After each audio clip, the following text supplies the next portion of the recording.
Hey everybody, welcome back to Two Legs, a Paul McCartney podcast. This is episode 214. Holy moly, it feels like we were just, it seemed like forever when you joined, Andy, to get to 100, and now it's just moving along because when you joined, it was like in the 60s, and then I think it was, and then, it took a year to get to 100, but then now we're just moving right along. I'm one of your two co-hosts, Tom Hunyadi. You may know me from my other show, Talk More Talk, a solo Beatles video cast. And as you can see, we've got a friend here, friend of the show, who we'll introduce here in a minute. But Andy Nichols, my friend. Andy, we just keep on keeping on, my friend. How are you? Good morning and all that good stuff. Good. Yeah, it does. You're right. It does feel like it took forever to get to 100. Now we just don't stop. Right. I think when David did it, and I think other podcasts do this, they do like seasons, like they take a break and then they do it like a TV show, which is kind of what you guys did, right? Yeah. Yep. Yeah. That's kind of what we did. And not by my choice, but but then you met this guy and we just said, let's just keep going and going and going and going. Roll with it, baby. I'm doing well, and couldn't be happier to be here. It's nice, relaxing. Us here on the East Coast now get a little taste of your Phoenix weather because it's been humid here, as Kyle can attest, my fellow New Yorker over there. So I'm doing good, and welcome, Kyle. Thanks all. Thanks for having me. Happy to be here. Yes. So our friend Kyle Hand here, who we got to meet at the fest earlier this year, it was great to spend some time with him and just talk about doing the show and McCartney and all that stuff. But Kyle emailed us and he's given us show ideas before, but this particular one we really wanted to tackle. So Kyle, why don't you tell us what you emailed us, the show idea? Well, before that, Kyle said he had some goodies he did some recent acquisitions. So Kyle, first of all, welcome to Two Legs and welcome back to Two Legs because you've been on here once or twice before.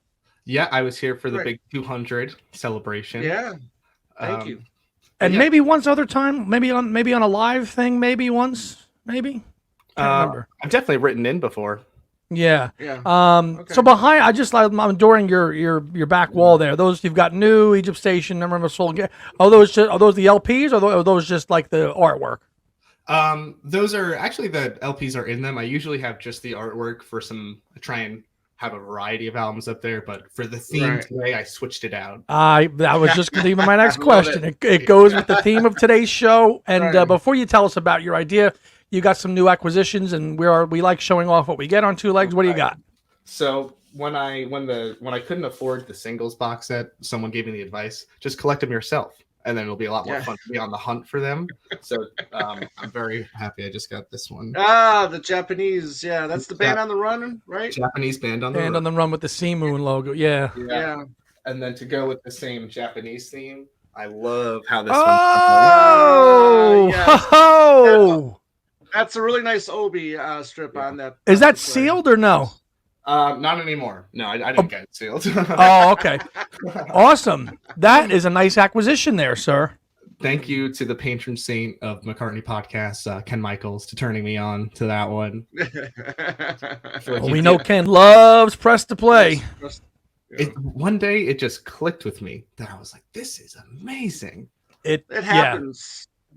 It happens when you don't think it's going to happen. And that I know you messaged us that you were kind of our last episode kind of tied in a little bit press to play with that 86 documentary. Had you seen that before? I had never heard of it. I feel like there are so many of these like weird documentaries, whether it's like Wingspan or James Paul McCartney, that they all kind of blend together. But I've slowly been seeing them one at a time, and it was great to watch it for the first time with y'all's commentary. Yeah.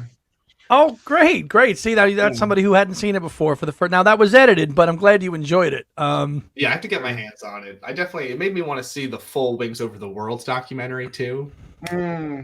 I was rewatching it yesterday when we were doing it. I love that part when the interview and he's impersonating the reviewer about his songs. Yeah. That's a good one. I don't like that. That cracked me up.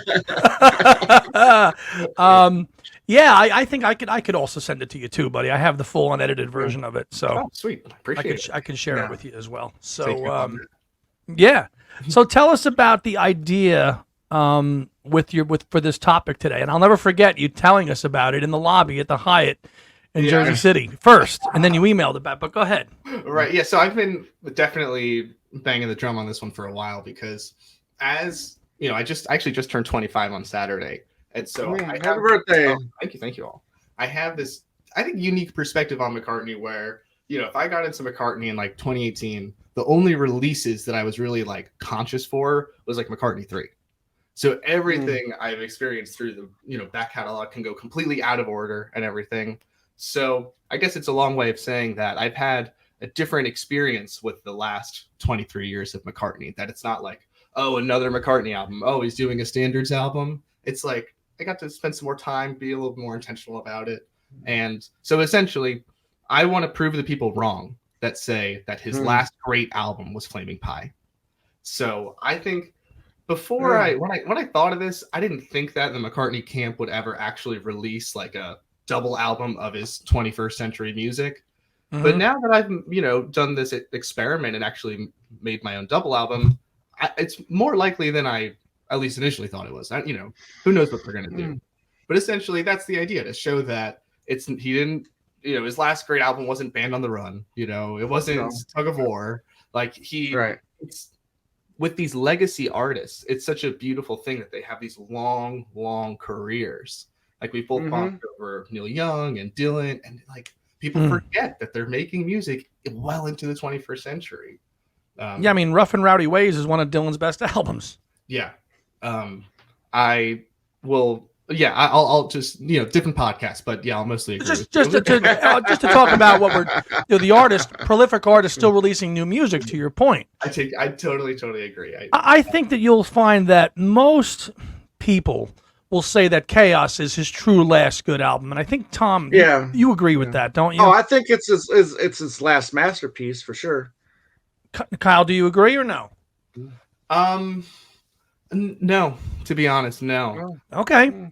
Well, your perspective on these albums. So, in other words, McCartney III was the first time where you were conscious enough to be like, hey, that's a new album. And everything prior to that was a dive back. Now, we look back at 5 years now of Egypt Station, which still feels kind of fresh to Tom and I think, in some ways.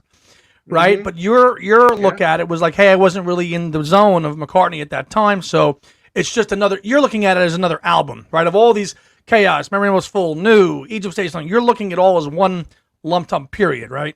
Exactly. I think my order of like when I went album by album, I found like one of those blogs that ranks like one artist albums. It went like Ram, Chaos, and Creation. So like I literally skipped like 30 years of McCartney output, So I think it's just interesting that you can have that anachronistic, or I don't know if that's the right word, but like out of order. Right. Well, out of order sequencing approach to it, which as a younger fan is pretty awesome to see somebody appreciate that stuff. Let me ask you another question. Is there a McCartney album in his main canon that you have not delved into yet? Or have you covered all the basics now? It's funny. I was thinking of this. The one that I have listened to the least number of times is Run Devil Run. I have it on cassette. But yeah, just haven't, I always enjoy it whenever I listen to it, but I can't say I can name, most tracks on it. And then I think that my next frontier is going to be the Fireman albums. I've given those chances here. Right. Yeah. I was going to ask you about that. I mean, have you given the classical and experimentation albums a listen? Not in the way that I would fully like to. I've more of like a passing glance here and there, but I have this belief that music comes to you at the right time. Yeah. Just like press to play, just gave it to my life, like a comet. Couldn't agree more. It finds you when it's supposed to find you. Yeah. So maybe next fest we'll have a different conversation. Sure. Cool. That would be cool. Imagine the McCartney classical panel at the fest. That would be something. We'll see. Are you planning attending the New York Fest in February? Yes, I'll be there. Don't have tickets or anything yet, but neither do we. But that'll be awesome. So that'll be February. So we're looking forward to that, and Tom will be flying in for that as well. So that'll be an exciting. We'll reconnect with all of our Beatle people there, which is cool.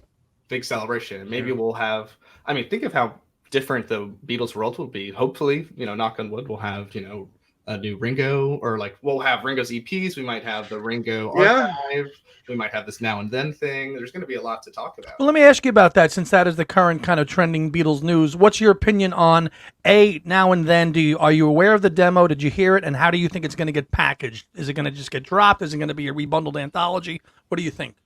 So I definitely was aware of it in the sense that I listened to it, but really in the greater context of like the Lost Lennon tapes, that like, there's a YouTube playlist with like one of my favorite Lost Lennon tape songs is India. Mm-hmm. I feel like I talked about it enough.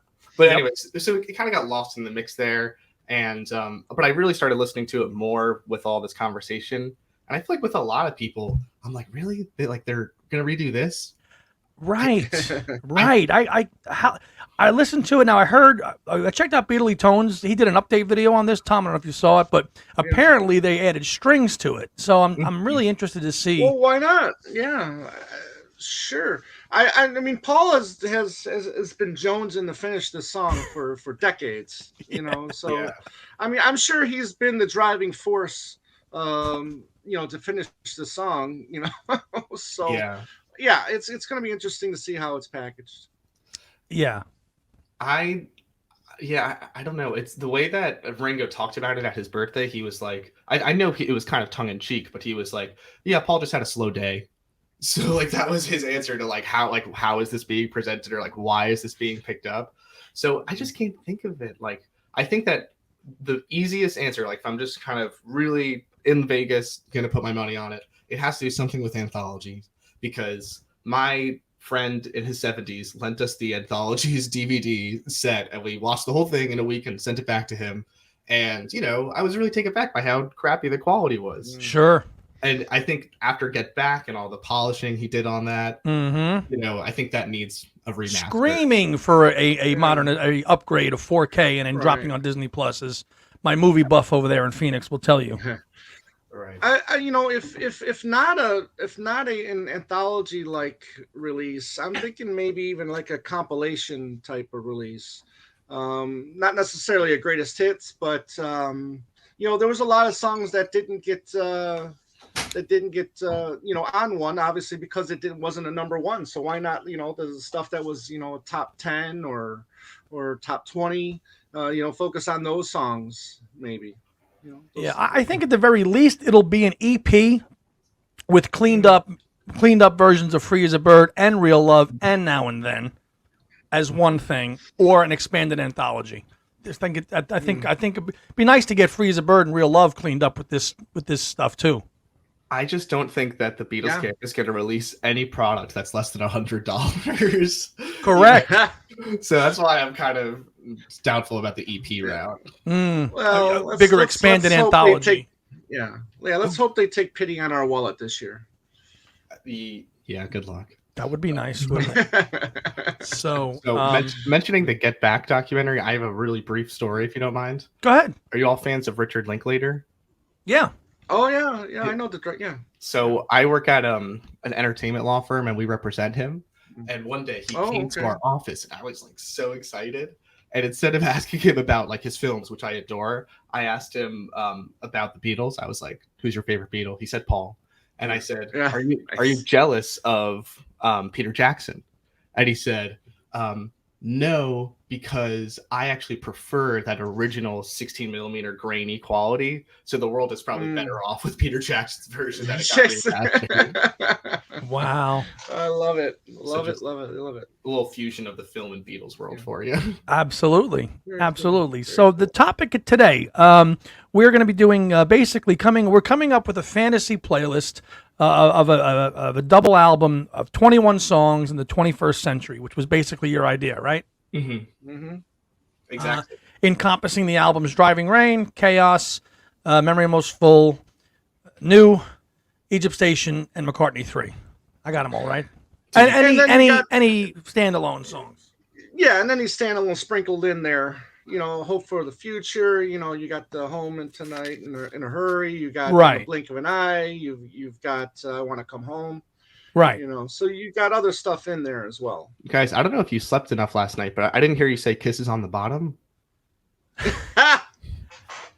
Well, again, Tom and I, when we talk main canon, we leave the cover albums out of the main canon when we talk about main canon. I mean, even though there's a couple originals on there. I agree. I think if this was a best of list, I would fully agree with you. But putting on our MPL hats, I think they're going to want to see something from. But hey, all of our lists are supposed to be. So we know that Kyle's list is going to have a song from Kisses on the Bottom on it. Good for him. I couldn't decide between 9 or 10 of them, but you know. All right. So what we're going to do is we're going to just rotate it. Each everybody here will just list their.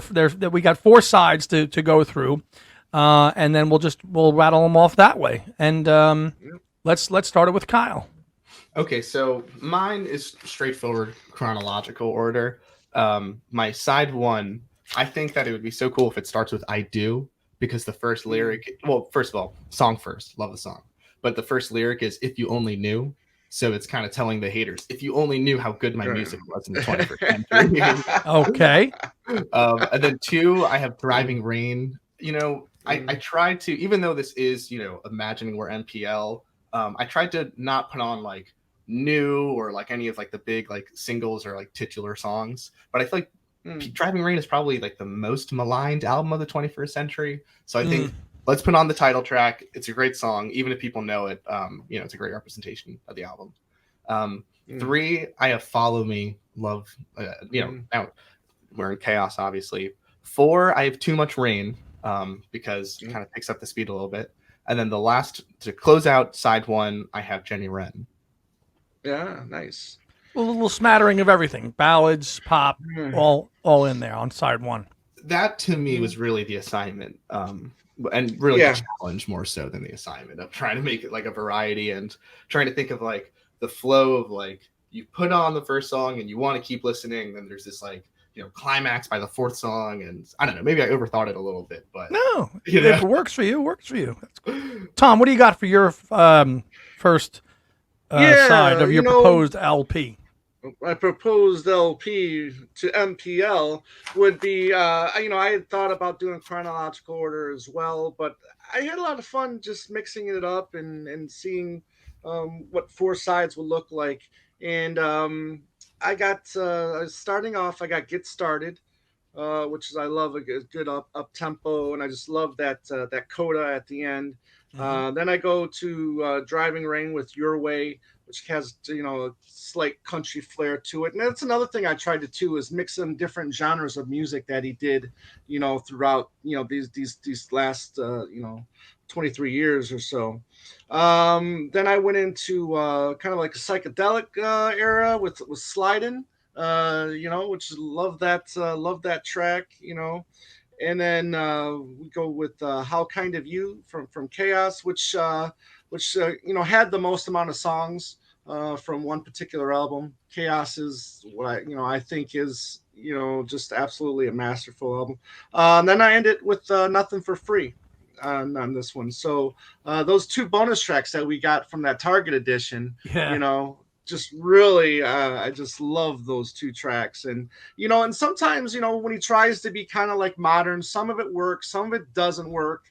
And I think, you know, not "Get Started" and "Nothing for Free," you know, more for "Nothing for Free," for more of a little bit more of a modern sound. But I really think that song works. You know, it really cooks. Where's Frank Sinatra's Party? So, damn it. Well, that one unfortunately didn't make the cut. And I really thought it was going to. But unfortunately did not.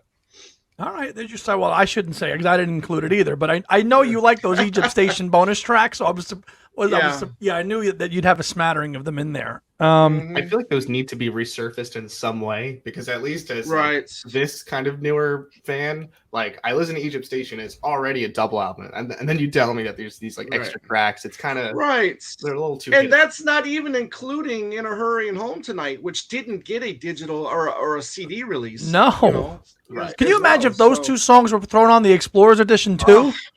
Forget about it. You know? I know, like a bevy of riches here. Already, you know. Although I think you agree that the end of Egypt Station peters out a little bit despite peters repeated out warnings. A little bit. Yeah, you know, I really wanted to like that song, but it's over the years, it's just. Yeah, I had a nice honeymoon period with that song initially, and then it kind of Yeah. Yeah. I love the medley though.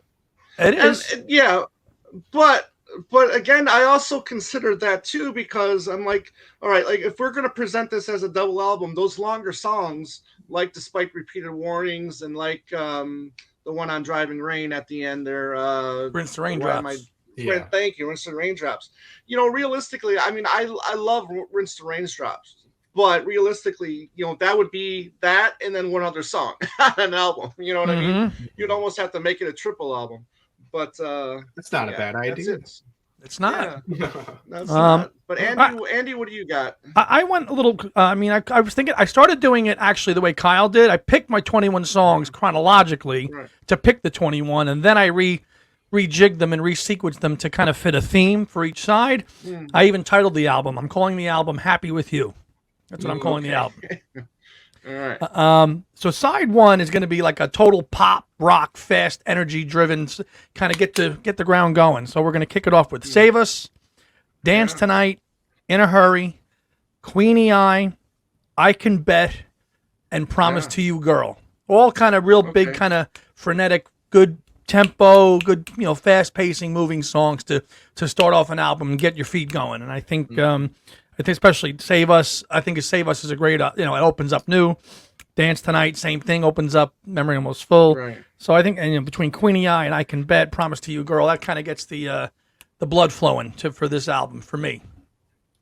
Yeah, that's the my Promise side to You, one. Girl is, you know, really caught on for me a lot. I mean, I really did kind of like, you know, didn't really pay much attention to it, but I really love that opening line, you know, looking through the backyard of my life. And then I love how it picks up too. Yep. Yeah. Dun, dun, dun, yeah, and just starts and just picks up, and it really that's like the "That Day Is Done" of "Flowers in the Dirt," where you hear the title in the track, right? And that song sets the album for the whole. You know, even though it's later in the album, it's thematically it's capturing that whole chaos in the creation of the backyard album. You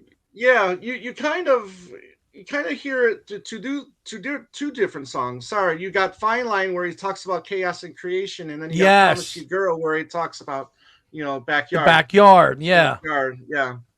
Cool. Yeah. All right, so now we're on to side two, and Kyle is up for his proposed side two. Let's do it. So now we're in memory territory. So we're going to start it off with "Dance Tonight," because, you know, we got to, you know, appeal to MPL a little bit. And then so this one's tough because I love the medley on side two, but so they're going to have to do some engineering magic to make this flow. But we're after "Dance Tonight," it's going to go "That Was Me." And then that will flow into "Feet in the Clouds." You mean the first medley he ever did as a solo artist? Isn't Memory Almost Full? Yeah. And then yeah, only human. Then we're gonna do so after "Feet in the Clouds," we're gonna do "Sing the Changes," and then 5 with a big star on it. "It's Only a Paper Moon." Whoa, a little standard thrown in there. Why not? I mean, I want to highlight all the places that he went. That's a nice way to do it, to cover all. You know, you're covering everything. Firemen, you know.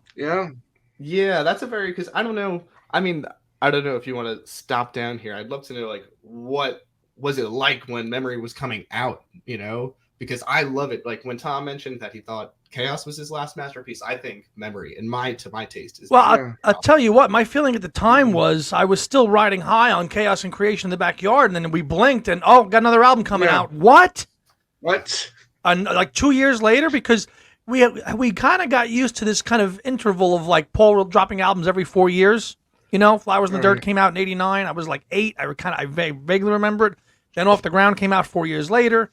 Then "Flaming Pie" came out 4 years later after that. Then "Driving Rain" came 4 years later after that. So we were in this period of like every 4 years getting a new Paul album. And then it was like, boom, Chaos, and then, which was 4 years after "Driving Rain. And then, boom, all of a sudden, Memory Almost Full. You're like, whoa. Right. Yeah, but then we learned he was working on that album first. Correct. And then went to Chaos, yeah. Because that was just all the remaining stuff he did with David Kahn from Driving Rain. Is it this one you saw him in that like intimate show in the city? I did, yeah, with about 1,000 people in the Highline Ballroom, and like he was like 10 feet in front of me doing "House of Wax" and all these songs. Yeah. Right. Well, do you think it was like initially panned, or like was it embraced by the fan base? Oh no, it did very well. It did very well. The fan base loved it. I believe it went. I think it was a U.S. #1. I think I can't remember. Memory was full. No, it was top 5 though. Top 5, but it did well. Yeah. Then remember, this was the big thing That because it was Paul's first album on the Hear Music label, the Starbucks stuff. right. You remember that? Do you remember reading about that, Kyle? I do. Yeah, I remember you guys talking. It was I'm like Starbucks. What the hell is he? And he was a big jump. He left Capitol because he thought Capitol didn't really push chaos. He jumped up with Hear Music and Starbucks, and every Starbucks you went into had Memory Almost Full playing, and it was this big push to do that. And but I seem to remember being promoted very well. No touring after that, no touring behind the album, but you had the tour after kind of when he did, and then a year later he drops Electric Arguments, right? So you've got Memory Almost Full, right? You've got Pat playing in Starbucks everywhere, and they were, and then you've got another a Fireman album, which is really basically a Paul McCartney album, the year after Memory Almost Full. So it was such a frenetic period of new material. Yes, right. So that was a great time. That's why I asked, because this is the only side that at least it has its own kind of album. It's the most dominating album for a side, because it's just Memory, and then you have a Fireman album, and then you have My Valentine album. So have you been able to score a copy of Kisses on vinyl, Mr. Kyle Hand? I think that when I'm rich and famous, maybe I'll throw some cash that way, but like I don't know if I would drop like triple digits for Kisses right now. Yeah, Thomas recently acquired that. Was that at a fest? I can't remember. Or did you get it online? No, online. Yeah. Online. Okay. Yeah. Yeah. That was one of those. I had it in my hand at a record store at the Zia Records here, and I'm like, I'll just come back and get it because there was other stuff I wanted to get. Obviously, I go back, it's not there, and then the price just skyrockets. Yeah, that was one of those. Sold on Amazon in 2012, $30, click, ship, buy, done. Yeah. Can you imagine seeing Kisses on the bottom for $30 now? Yeah.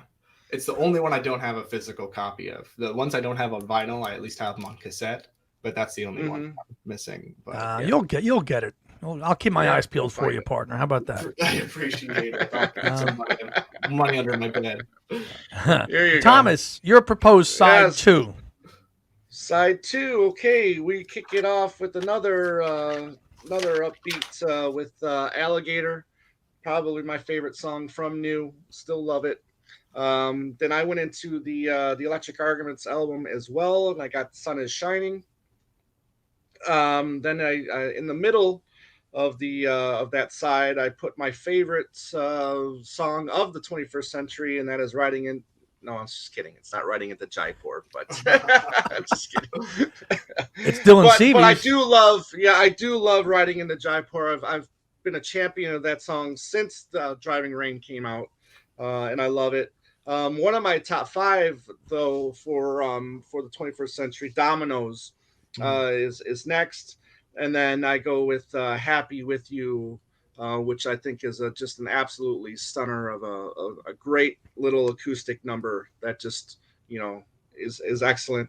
And, when we talk about the possibility of it being about him, he's singing about himself, which if that is the case, then I think that was really a nice touch, because, hey, look, we could all, try to cheer ourselves up. I think it's an uplifting song. I think it's great for anybody. It just doesn't necessarily have to be about him. It could be about all of us. You know what I mean? And he does that from time to time. He'll do a song that kind of like an uplifting song. Somebody who cares, right? Who cares? Stuff like that. So that's my side 2. Alligator, Sun is Shining, Riding into Jaipur, Dominoes, and Happy With You. All right, good smattering of songs there, different genres. Yep. My side 2 is going to be more ballady, and a little poppy, but much more ballady, and a little bit of pop sprinkled in. I'm kicking it off with the only song I chose off of Driving Rain, and that would be Your Loving Flame. I had to get that in there because I think that's a true classic ballad in the Paul style. It had to be on here somewhere. Not to say, Kyle, I loved how you kicked it off with I Do. I think that's a great track.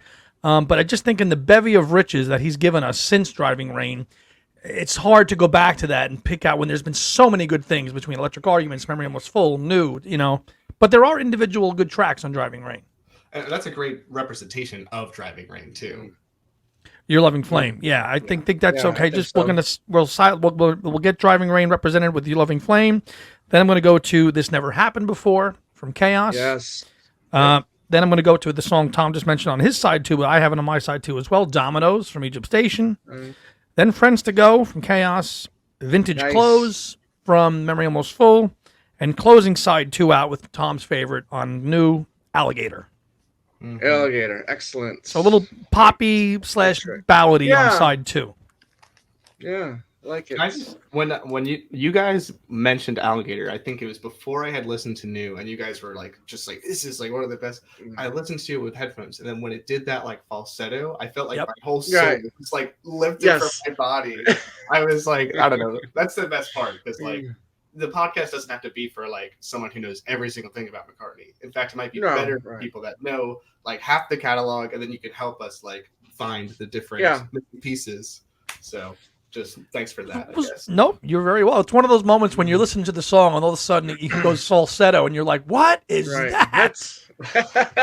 And it makes, like you said, it made you jump out of your skin. It was so just awesome to hear, right? Yeah. It was awesome. I think he did that at a sound check, right? Isn't that he never did it live, but I think he sound checked that song. No, I think he sound checked it a couple times. Yeah. Sound checked it, I think, in Japan, but that would have been a cool one to hear live. All right, so we left off, and we're going back to that's record 1 right there. So yeah, that's it. That's record 1. Bad. Both 2 sides done. Good job. So we have about 12 tracks done so far, give or take. Yes. Right. Okay. Very good. Now Kyle's going to start us off with side 3. Side number 3. Okay, record 2. So I'm starting it off with Queenie Eye. I like to try and start with something a little more upbeat, and then number 2 is going to be On My Way to Work, and 3. There's so many great ones in New, but I love this one. Might be one of my favorites. Looking at Her. Oh, really? Yeah, I love. Too many people talk about that one. Oh, that's a great track. I'm with you 100%, Kyle. Yeah, because I feel like generally, right now in my life, I like side 1 a lot better than side 2 of New. But then this one is the standout on side 2 to me. But then we're switching over to Egypt Station, Happy With You, and then 5 is Confidant. And then this is my side with 6 songs. And then I'm so upset that Tom already mentioned it, Nothing for Free. I was going to pull that one out. But wow, what a song. It is fantastic. I love when artists do like the low harmony. Like I first noticed that on Really Love You on Gone Troppo. He does like there's just like this is like super deep bass doing a harmony and like and now I'm like always hearing it in other songs, and I think that McCartney, I mean, it's just such a weird, like, who was he listening to? Like what influences was he having? Like didn't he love like Post Malone like in the like late teens, that he was like drinking beers with Post Malone and playing with Pro Tools? I know Tom has a great story with Nothing for Free. I think at his work, he had it on, and some people liked hearing that song who were younger fans, and they dug it. Yeah. Well, they weren't necessarily fans. I mean, they were just younger co-workers of mine. And in that being a kind of a more modern style song, I played it, and they really dug it. So. Yeah. I'm very curious. We should tally up when we're done how many songs in we all had linked up together in our fantasy albums here. How many in common we had? I'm writing down the list. So. Oh, you got it. Way ahead of you. All right. All right. Good. So, Kyle, that's your side 3. You had 5 tracks or 6? I had 6 on there. You had 6. Okay. Yeah, it's 3 New, 3 Egypt Station, but one of the Egypt Station was the bonus. Gotcha. Yeah. All right. Excellent. Thomas is up for his side 3. Yeah, and then I did the same thing as Kyle. I mean, the first song that led off that side is kind of more of an upbeat track, and then so I did Find My Way for this side, which is I thought it should have been a single before McCartney III, instead of Women and Wives. But Women and Wives is nice. But then I went with In a Hurry, which I think is just another. If you want to listen, if you don't think Paul can still play bass, put the headphones on and listen to that track. And the bass line in A Hurry is just fantastic. Then I went with This Never Happened Before. I think Andy, you already said that one, right? Great track. I was in Texas and great story. I was in Texas training for one of the restaurants I worked at. Their corporate base was in San Antonio, and we went to a bar one night, and then this guy was just strumming the guitar, and then all of a sudden he just whipped out This Never Happened Before, and I'm like, what the hell is this guy doing? So after the set was done, I went up to him and started talking to him, and he goes, oh yeah, a couple wanted me to play this at their wedding, so I'm just practicing the song. Wow. And you're like, how do you know this song? The song, exactly. I have a podcast. Yes, exactly. Oh, but that was still a few years before the podcast, but okay, many years. Many years. Okay, and then then we go back to Electric Arguments with Sing the Changes, and then we go with my other track from New, which is the brilliant Early Days, and that closes side 3. That closes side 3, and we just had the anniversary of when John and Paul met. Right, a few days ago. 6th of July, 1957. Yeah. Have you ever seen those like big office buildings in the elevators? They have like little TV screens with news items on them. Do you ever see that? Oh yeah. That day was like mentioned in the elevator. Oh no shit. I was like, very what? Cool. And I was also, fun fact, that's also where I found out about the new Beatles like AI album is how they described it. I was literally going to work I see this in the elevator. I was like, what the hell? You guys are aware that there is a recording of John playing with the Quarrymen from the 6th of July, 1957. Have you guys ever heard it? No. It's on YouTube. It's John singing "Putting on the Style," and it's from July 6th. Paul's in the audience. It's an audio recording. It's not great, but it's authentic and it's real. And the Quarrymen are playing "Putting on the Style," which was a cover song, and you can hear without a doubt that's a 17-year-old John Lennon singing on that flatbed of a truck. And Paul's in the audience. Check that out. It's called "Putting on the Style." They didn't put that in Anthology? No, it surfaced out after. It surfaced. It didn't come out. It popped up maybe 5 or 6 years ago. But it's out there. It's about 40 seconds long, and the quality's not great, but you can hear it. There's unmistakably that's John Lennon. So that's a little bit of trivia. If you check that out, it's out there. Wait, that's the new Beatles AI track. Could you imagine after all this now and then crap, it would be that? Oh my God. Yeah. 40-second EP. Yeah. All right. So my turn. Your turn for side 3. So this is a darker side. This is where the mood of the album really shifts into a darker place now. Yeah. I only have 4 tracks on side 3. We kick it off with one of my obscure favorites as a standalone track, bonus track from New, "Hell to Pay." Opens up side 3. I love "Hell to Pay," which is basically saying, I'm, F you for, we know who it's directed it to. Miss No More Landmines, it's directed at her. "Hell to Pay" to open it up. Then into "House of Wax." Then into "Road," the closer from New, and then I have side 3 ending with, it's not so much dark, but it's a heavier song. Tom said it before. I'm ending side 3 with "Sliding." I mean, it's not as dark as "Road," "House of Wax," or "Hell to Pay," but it has that heavier feel to it, which is why I think thematically that side 3 works together with those 4 tracks. Wow. Okay. Yeah. "Sliding," great track.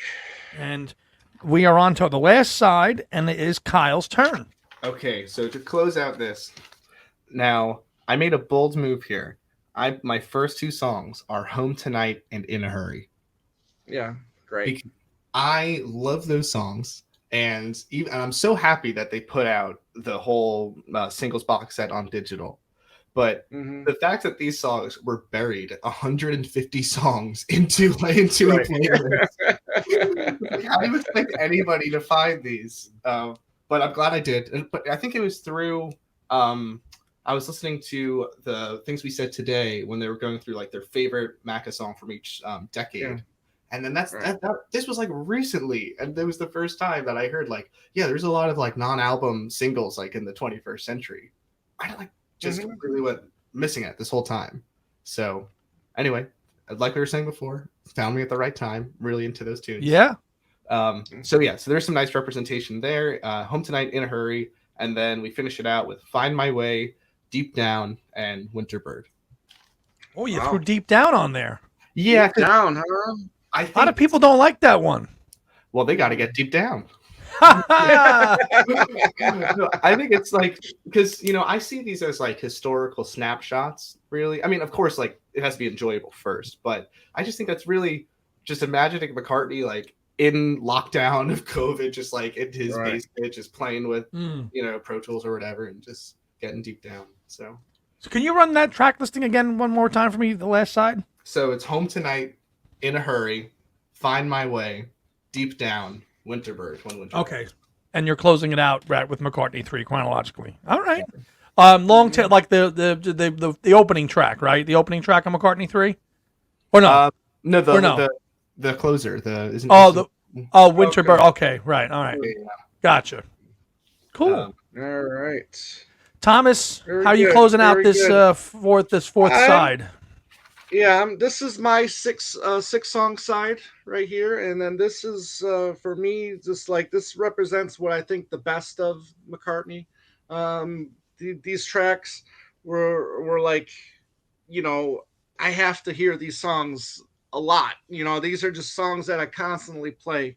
I opened the track with the way it is on Memory Almost Full, just because I love these two songs together, and that is Vintage Clothes and That Was Me. I just love him looking back.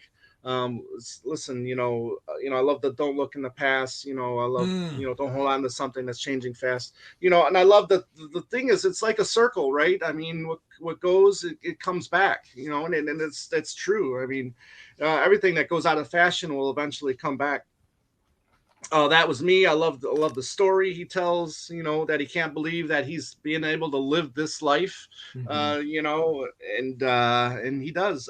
Jenny Wren. I think it's one of the best songs of this century. Same with Too Much Rain. I love these uplifting songs that he does, to try to cheer people up.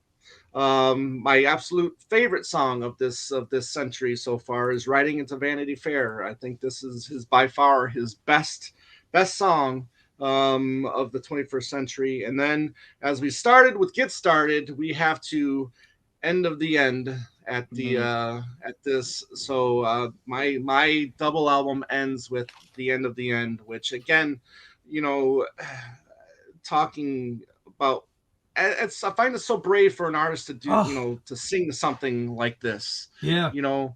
What he wants us to do when that unfortunate day comes. I mean, I don't know if I'm going to be able to do it, but but we'll see. You better get your ass over here the day that happens, and we're gonna have you better get right. Yeah. We'll go on the deck. Well, let's hope that's still a few years away. Let's hope. So you end the album with The End of the End. Yes, that's beautiful. Very. Yeah. I like how you said that it's your best of 21st century is the last side. It's all chaos and Memory Almost Full. Yes. That's cool. Yes. Interesting. I'm waiting for Kyle to give me the statistical breakdown after we're done. All right, and I'm here. So side 4 for me, this is kind of continues. It's not as dark. This is the much more deeper, introspective kind of, looking back at the past and where he's at with his life, kind of to close the album out. And I open up side 4 with a track from McCartney III, which I think is great and sums up everything that we love about Paul, and that's Seize the Day. Seize the Day to open up the last side of his maybe last album ever. And then we go with I Don't Know from Egypt Station. Then we go with I Want to Come Home from the film. And then we go with The End of the End, as Tom mentioned. but that's not the last track. And then I have the last track being Happy With You. Yeah, there you go. Yeah, close So out that's the title track. It's the title track of the album. The end of the end. It's a beautiful song, but it's so sad that I didn't want the album to end that way. So I said, well, let's go out. If he's talking about himself, let's go out with Happy With You, and that's why I named the album Happy With You. So that's my fourth side. Well done. Yeah. Well, MPL, thanks for like it. Hope you consider this package. Now, curiously, I didn't have anything from Kisses or Egypt Station. That I'm not Electric Arguments. Electric Arguments, right? Yeah, and I think about it. You guys both had Sing the Changes. I think you had on there. Yeah. I think Sing the Changes was the only songs you guys had from Electric Arguments, right? Or no, Well, Tom had Sun is Sun Shining. is Shining. Yeah. Yeah. Well, from the best you can answer, do you think that MPL would want things to be all represented, or do you think they're like, let's just put on like what we think will like be the best? Or I happen to think that if they were to do a compilation, say of his last 20-something years, it's going to be his main music. The other stuff would not be in that compilation, in my opinion. But who knows? Mm-hmm. Right. They might say, okay, 10 years ago, Paul did a Standards album that people might not know about. Right. So they might want to do that to expose people. Hey, look, go check out Kisses on the Bottom. And if you remember, Peter McCartney didn't feature any songs from Driving Rain. So you would hope that if they were to do a compilation of these albums from the century, you would hopefully there would be something from each album, whether or not it's Kisses on the Bottom and Electric Arguments at the same time. So I would hope that they would do that. Yeah. Curiously, Yeah, none of us had hope for the future either. Hope for the future either. I mean, it's a good track, but it's nothing that I desire to listen to. You know what I mean? Yeah, I'm with you on that. So. Yeah. Any other? I'm trying to think of other things that jumped out that we skipped or. Well, I mean, then I was also thinking of there's also songs that he worked on with other people. I would have loved to have added "Best Love" from the Steve Martin from record. But I don't know if you've heard that yet, Kyle. But look up "Best Love" from Steep Canyon. Matter of fact, I'll show you the record. That's one of Tom's jewels. Oh no! This is That what you got at the fest.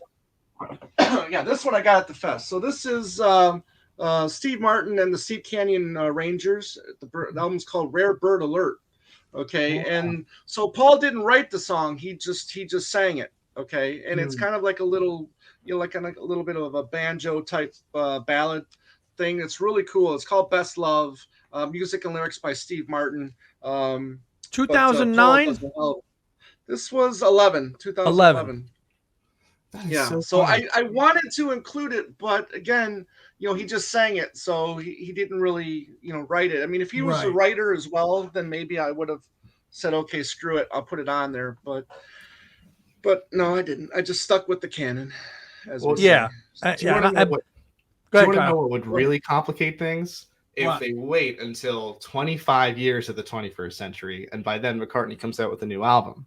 Because then you got to include like 3 songs from that album and then kick off 3 songs. Yeah. So, what do you think, Kyle? Do you think Paul's going to release another album of original material? Oh, yeah, of course. I, definitely don't want to, I feel like the universe is always listening to me. And whenever I say they're going to do the opposite. So don't blame me. But I think McCartney has another like 10 years in him.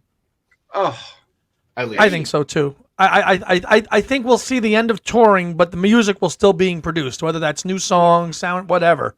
Because obviously the limitations physically of touring, it just gets too much. Yeah. I personally feel like the touring is done. But I would be so upset if McCartney III was the last album. As much as I adore it, I just think I want him to be in the studio with world-class musicians making a real studio album. Right. Yeah, well, the musicians were on one track on that album. We know that. Yeah. but if his career started with McCartney, and if it ends with McCartney III, I'd be fine with that. I would be fine with that. No, you would. You know what I mean? Yeah, I would be fine with that because it's besides Slidin', which has the band on it, it's him ending like he finished. Working on his own, Yeah. creating. You know, so I mean that's how I would look at it. But no, obviously I want more.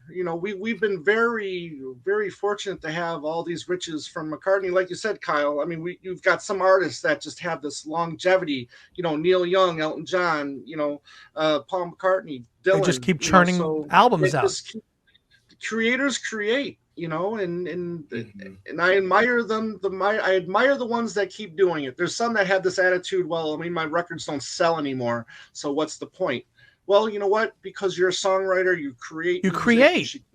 You should keep doing it, whether you sell one record or a million records. And it's That's not, what I we know that the record sales, the record business is clearly not what it was even 10, 20. So, you release an album because it's in the spirit of the musician to create, whether they sell, like Tom said, whether they sell a million or they don't.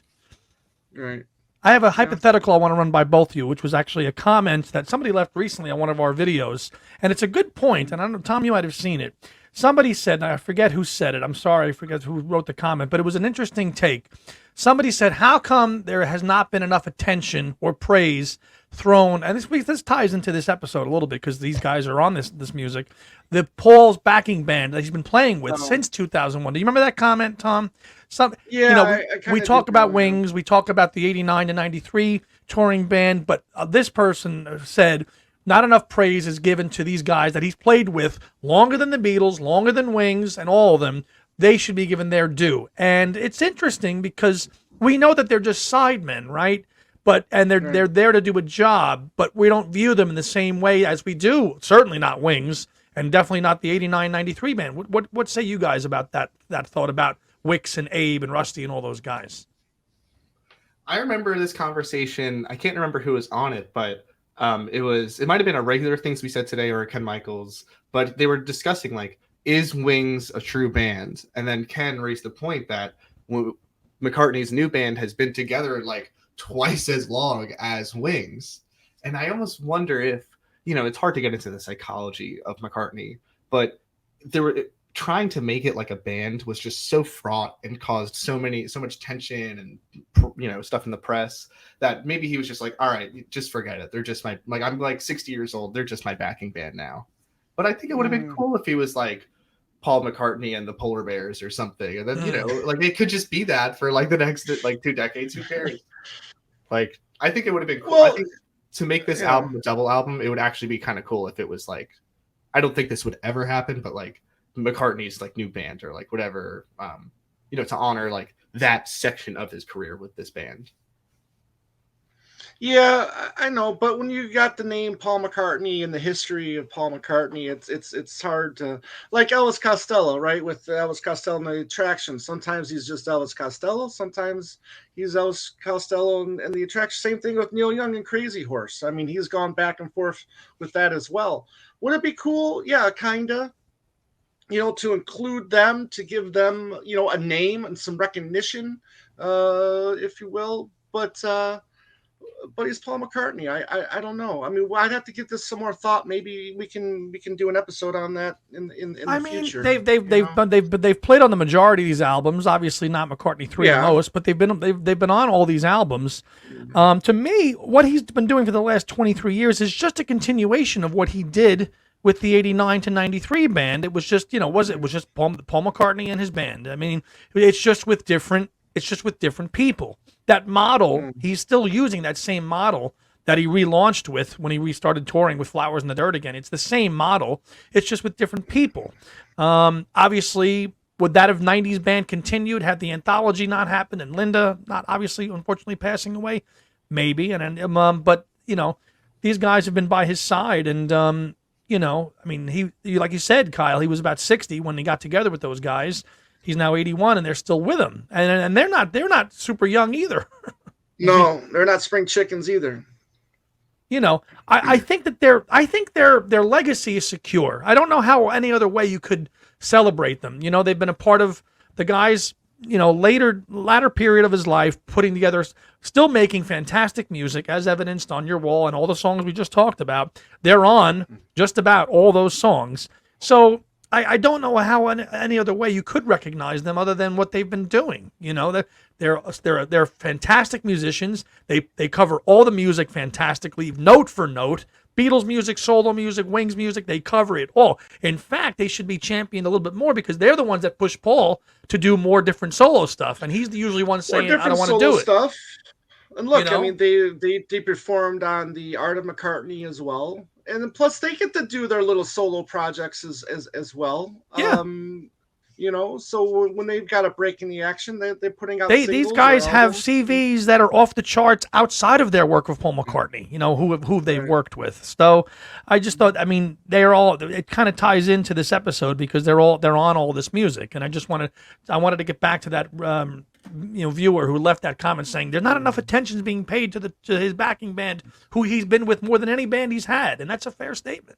Yeah, and you know, it's again, I don't want to dive into the psychology of people. I think it would be cool to like, especially have Abe on the show one day, but just ask if like do they even want that? Like, do they even want to be the polar bears?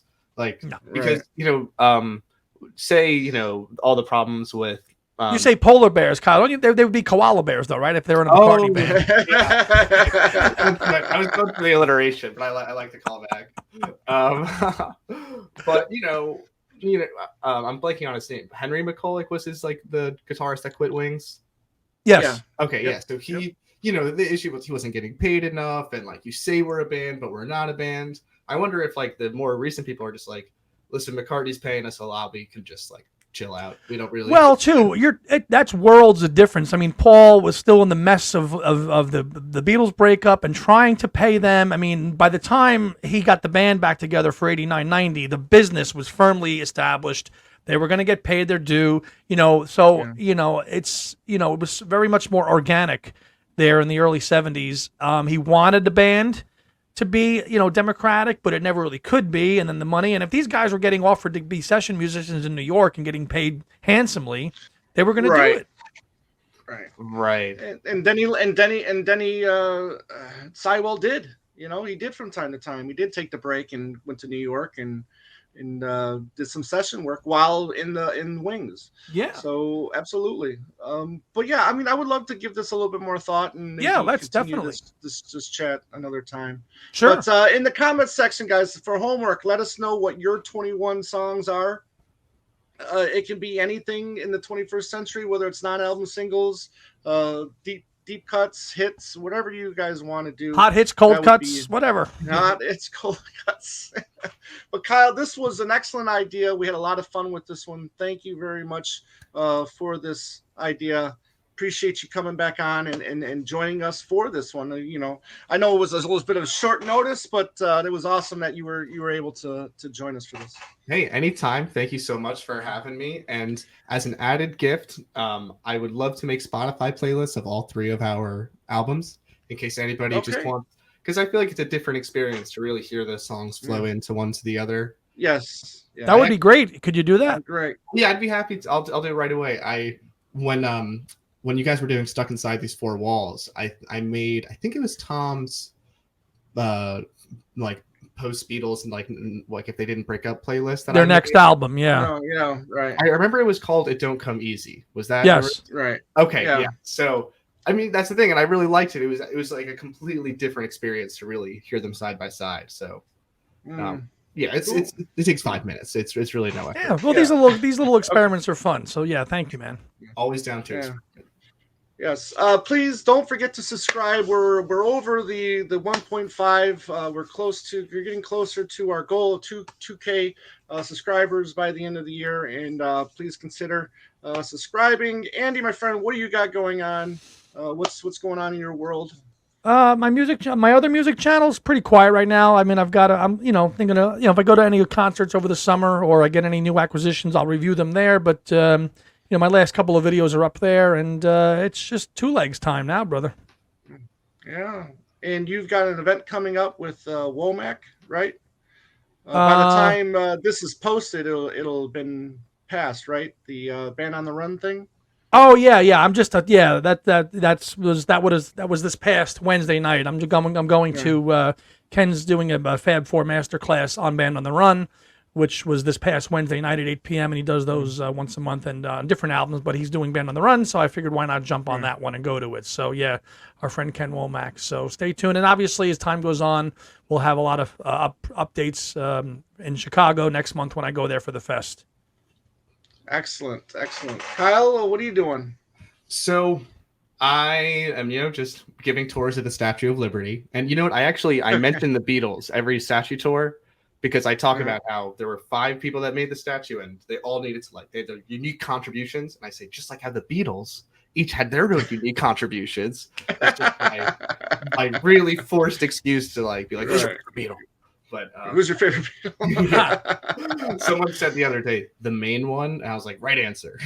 Well, you show them. I hope you show them the photo of John outside the Statue of Liberty from July of '74, right? You know that famous photo of him outside it. You got to show that, right? So smart. Okay, I'm gonna do that now. I didn't think of that. Yes. But there's John in the in the Ellis Island Museum. An artist made a yellow. They made a tapestry of Manhattan, but it looks like the yellow submarine. And then John is sticking out doing that peace sign. Yep. And there's the one of him with the statue in the foreground. And I want to say that was the 9th of July, 1974, if I'm remembering my Beatle book history correct, where he was in the front of the Statue of Liberty. So look for that photo and use that on your next tour. I will. Thank you. But so, as my capstone of grad school, I made a 360 VR video of what Dylan's New York, what Dylan's Greenwich Village would have looked like in '61. So it's not McCartney, but any general music fans, I could provide the link if anybody is interested in seeing that. Oh, well, Andy won. Okay, awesome. And then also, and please follow Ken Michaels Radio on YouTube. Oh, absolutely. Andy and I, we're part-timers there. We are. And actually, I'll be on his, now that you mention it, I am going to be on his next round of trivia. It hasn't been scheduled yet. I'm a 2-time champ or whatever on there. 2-time reigning champion right over here, Andy Nichols. So our own Andy Nichols making Two Legs proud. And, although every time I do win, I get a message from Joe Mayo saying, I would have beat you. Well, I'm like, Joe, you didn't. The biggest rivalry in history, Andy and Joe Mayo. Well, if we're going to talk about some deep cut on a Ringo album that Joe's going to recite off the top of his head, then yeah, he's going to win. Fine. Speaking of Ringo, when this is posted, the latest Talk More Talk will be up, and we'll be celebrating Ringo's birthday by talking about the Ringo Rama album, which is a really, really strong record there from Ringo. And we'll have a lot of fun with that one. And check out my movie channel, Tom's Movie Channel, if you're a fan of films, as I am. And hopefully by the time this is up, I'll have some more videos up, because I've been kind of slacking at the moment, just resting up. Folks, if you think he's a big music fan, he's even a bigger movie buff. It's incredible the amount of the knowledge of films and that Tom has, and of everything. He's as much a music fan. He is a film. He's probably the most knowledgeable film person I've ever met. Well, thank you for that, Andy. But again, everybody, don't forget, leave your comments down below. Let us know what your 21 and the 21st are, and have fun with it. Take your time. Don't rush it. Let the as Kyle says, let the music come to you, and pick the songs that you feel are your favorites for your album. Don't forget, these are our picks for our albums, and they're going to be different from yours, and I want to see just how different they will be. So that being just let said, me roll it. Let me roll it to you. That's all.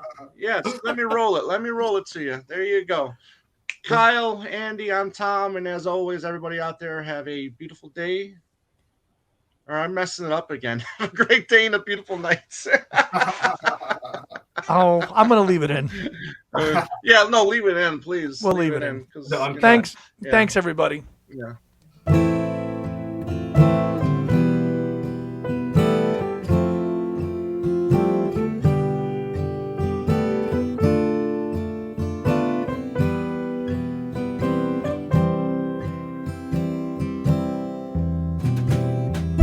Listening to Two Legs, a Paul McCartney podcast, hosted by Tom Hunyadi and Andy Nichols, with musical contributions by Dylan